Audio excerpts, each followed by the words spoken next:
When you think back on the last 4 or 5 years, what kind of words, what's the simplest way to describe what it's been like? Hell.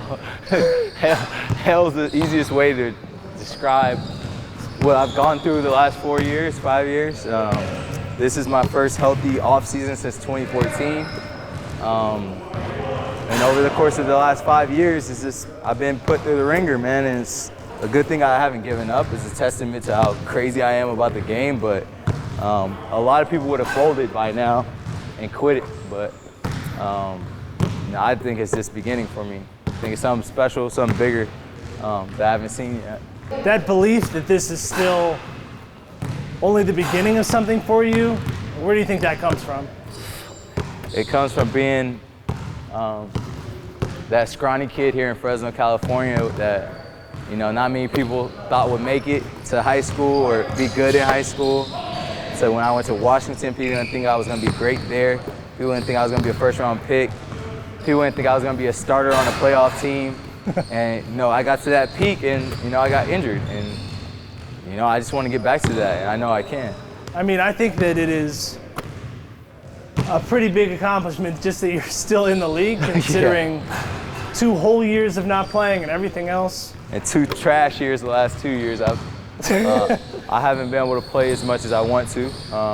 Of course, that hurts me a little bit, but there's always a silver lining in everything. I had my first completely healthy season where I played, or I was active for 82 games, which is crazy. I didn't miss a practice. I didn't miss anything all year. And that's something that I could hang my hat on and say, all right, that's a stepping stone for the next step. I was going to say, you're still able to recognize that as an accomplishment? Yeah, I'm a glass half full type of guy, man.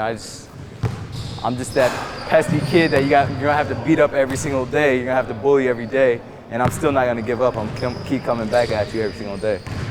When you're at camp here and you're seeing a couple hundred kids running around with your name on their t-shirt, and at the end of the day, how many dozen of them are waiting around for your autograph? Yeah. Well, how does all that make you feel?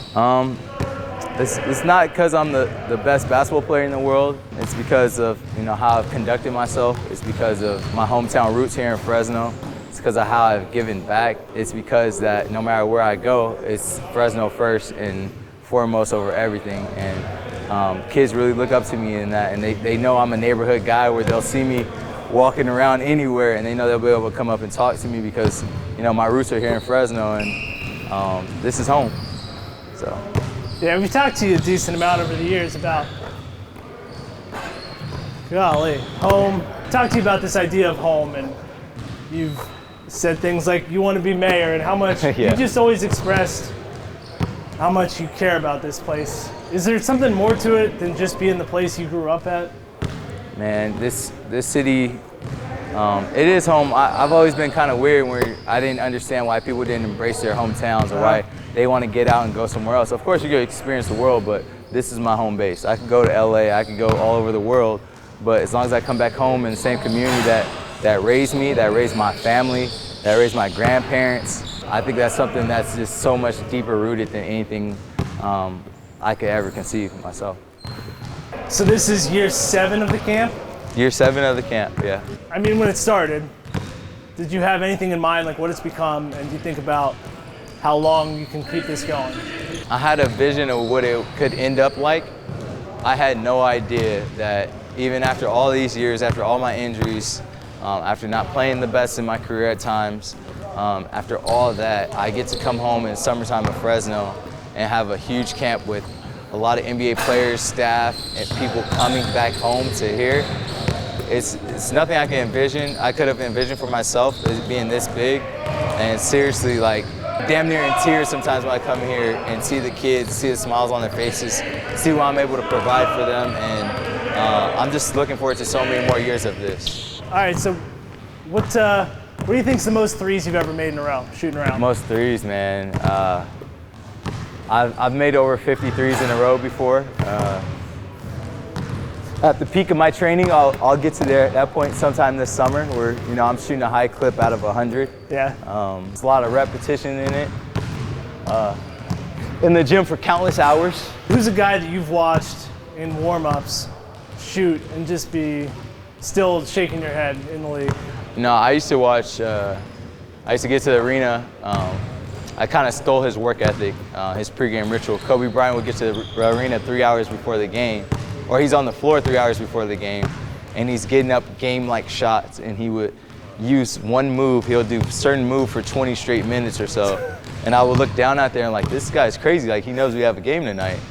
And he would use that same move on me that he was working on during the game. And so as I got older, after that first couple times, I was like, all right, let's see what he's doing in pregame. He's gonna try to do that in the game. Yeah. And so let me keep that aware, and I was able to contest it and guard him a little bit.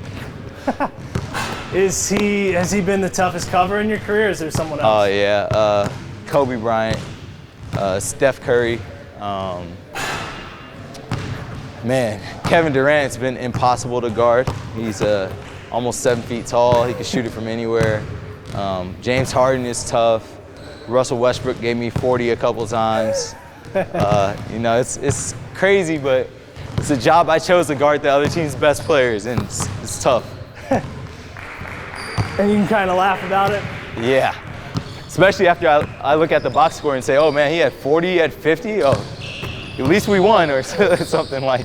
Who's your favorite teammate you've ever had?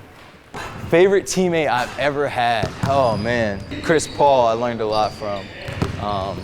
Rudy Gay, I'm still one of my closest friends now. Mike Conley and Tony Allen and Zach and Mark, I was a part of that core 4 guys who did something special in Memphis, and to be on the floor a lot with them was awesome. And even this last few years, getting to play with Anthony Davis at times, and then DeMar DeRozan, who's a tremendous person, and Drew Holiday. There's just so many guys that I've created bonds with over the years, and we've been playing together since we were kids, it seems like, and now to see each other grown into our careers is really, really awesome. Do you have a Zebo story you can tell us? Oh, I can't tell it on camera. No, but a great Zebo story is he was the most amazing player when it came to just getting on the floor. He didn't do too much of a pregame warm-up. He didn't come out and do too much, but as soon as he touched that ball, and he would touch the ball and just rub it like this, and he'd be like, I'm good, little bro. And he'd be like, what? You didn't even warm up. And then he'll come out and score 30, and you'd be like, first 5 shots are nothing but net. And it's like, how is that even possible? Like, I have to be at the gym for hours and working out, and he could just go and rub the ball like this and then turn into magic. What would you say is the highlight of your career to this point? The highlight of my career? Or what you're most proud of? I don't know. I can't answer that yet, because I think there's something more left. But yeah. You know, being able to play 9 years into my career so far, going on 10 next year, I think that's something not many people imagine for me. And to be able to get to 10 years and beyond, I think that's just a testament to how hard I work, even though all the adversity, the knee injuries and everything else, it just shows I'm a crazy SOB to keep going at this thing. Game time.